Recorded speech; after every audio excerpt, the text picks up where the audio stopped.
The member from Ramsey, Representative Becker-Finn. Thank you, Mr. Speaker.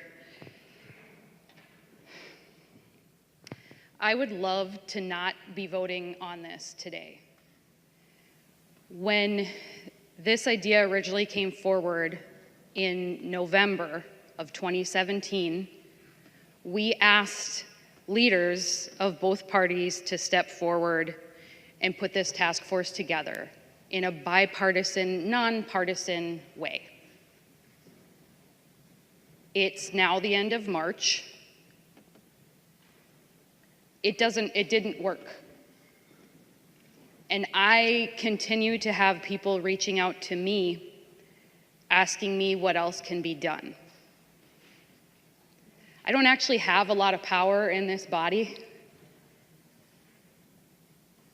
I'm a freshman in the minority, but I have the power to talk about this right now.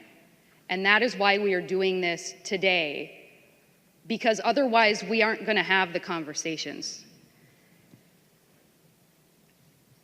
And I've watched the testimony taken in the subcommittee, and it's been powerful testimony and very helpful testimony from experts.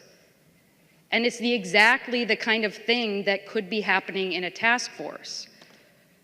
We could have already had solutions put forward by the task force and heard in committee so that the public can come forward and tell you how important this is to them. But we haven't, because I don't control what bills we hear in the committees. None of us on this side of the aisle do. So unfortunately, we have to use this partisan process to do this. And I wanted to talk a little bit about what happens in the absence of any plan and in the absence of any policies or protocol. In the absence of any actual procedure set in place for members of the public, for lobbyists, for department staff, for everybody that comes to this building. And let's be clear, some of the lobbyists we deal with are citizen lobbyists. There are constituents. And they choose to spend time here because they're passionate about their kid with special needs, or they're passionate about disability funding or atrocities that are happening in some other country. And those people matter too. And right now, in the absence of policies, they send me text messages. And they come meet with me.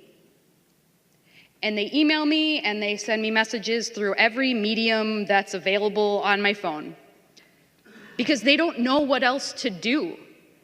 Clearly, sending me a text message isn't going to solve the problem, but in the absence of nothing set out for the public to do, that's what happens. What happens is they unload those stories on people like me because they know that I will listen to them and believe them and fight for them. So all those women who have called me, texted me, messaged me, shared those stories about one of the worst days of your life, this is us fighting for you.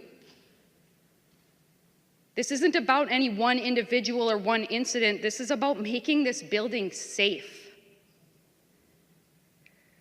A yes vote here is a yes for all the women who have been victimized in these buildings. Likely, while some of us were in committee or in our offices and in these buildings, terrible things have happened to your constituents, to people that we work with every day. So we can make this a nonpartisan vote by everybody voting to support this. Each one of you has the power to make that decision for yourself.